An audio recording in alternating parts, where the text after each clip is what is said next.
Well, I feel very happy for living in this neighborhood. I really think the whole city should be like this.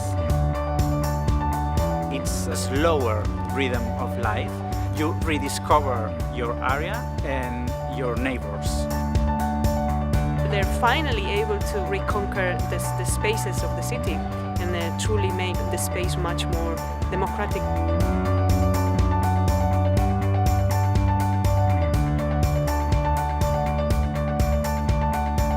We have detected a number of problems that we had in Barcelona, and we have too much traffic, we have a lack of green spaces. With the Superblocks project, we are trying to reclaim back some space that we now using by cars and to put it back to all those streets that are more linked to what pedestrians and people and human scale city needs. It was September of 2016. The City Council starts the Superblock with public audiences in the street, but when a part of the neighborhood said that this was not a good idea, that's how it was born our association called Col·lectiu Superilla Poble Nou, to defend the space and to give ideas to have a more public and good space. It is composed by 9 blocks. It was a proposal that we started with a tactical urbanism. We changed it completely, the layout in which this space was used. Superblocks are a very clear example of tactical urbanism. They're using short-term and temporary design elements that can be removed, that can be tweaked, but are really testing out this concept of the superblock. Cars are still here and they are welcome, but they must know that this is another part of the city, that each person has the same right to be there. They must respect us. Everybody, not only the neighbors, can drive in this place, but it's not easy to cross in a direct lane. So in theory, people that are not doing anything inside this area, they are not driving here. What happened in Barcelona is that they chose this place, that it was social housing, all the area in which the first Superblock is, and that of course creates this safe environment that prevents gentrification. When you make some interventions like this one of improving the public space, one of the bad things of the complaints is that the prices of the housing are going higher. But well, in this case, because we are living in social housing, it's not possible.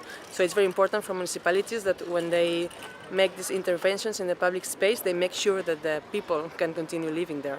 This kind of space is really inspiring because we are changing the public space for other users. We are not only planning for mobility, we are planning for using the space, meeting people, staying, having sun or playing. First thing that needs to happen is changes in mobility. So this means that we need to change the directions and the through traffic, and you need to take out some of the parking space available.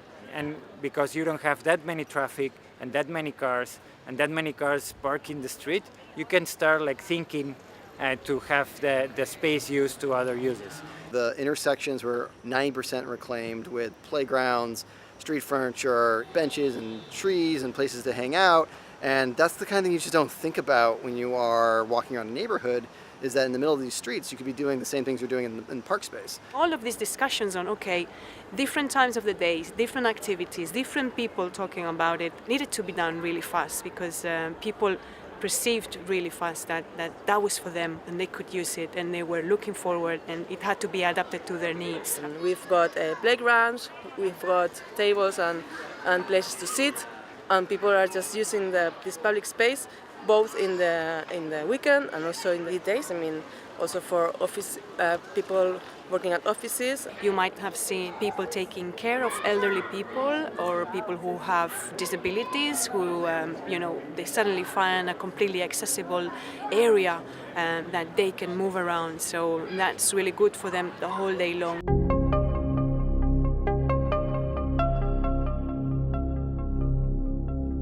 This used to be a street with a really wide space for cars, with really narrow sidewalks, and now we have this pacified space where still cars can go in, but really low speed, and we have some gardens and places for the kids to play and to use the public space. You can see these pictures. They are made by students of the school that we have here in the Superblock, and they were working about what they expect about the public space in our neighborhood. And they say things like, without parks, there are no funny. Less empty spaces and more parks. Right now there are many things going on. One of them is a new park in a square called Dolors Piera, and then this new park is going to be open the next weeks with a new fountain and gardening for neighbors. These three pieces of art are called the Guardians of the Superblock, and they are made by an important artist in Catalonia, Xavier Mascaró. And these pieces are here because we have a museum of contemporary art in the Superblock, and they thought that it was a good idea to put art in the street. And this part of the street, there are no cars. Now in the Superblock, the noises are mostly birds and kids playing. I live in the 11th floor. I can sleep very quietly, and during the day I just can hear kids, so that's amazing.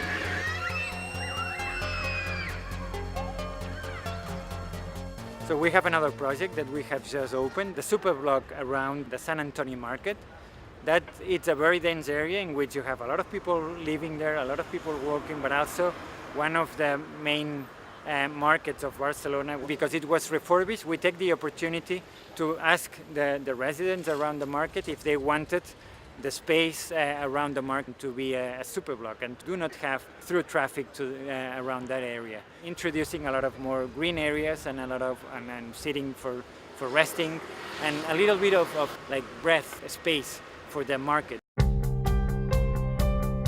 In the past we even didn't know with the neighbors each other, because we just didn't meet at the street, because we were not spending time at the street, we were just passing by.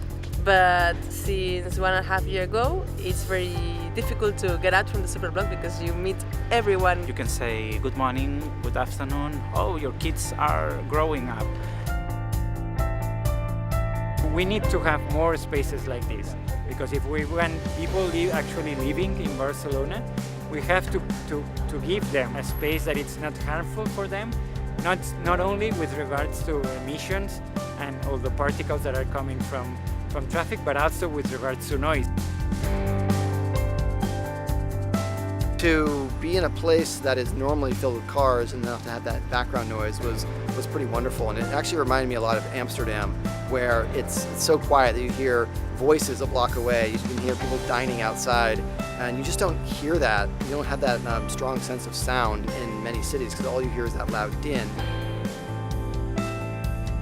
I think all the cities in the world should just test this kind of Superblock system. For instance, New York, for instance, London, because it's working.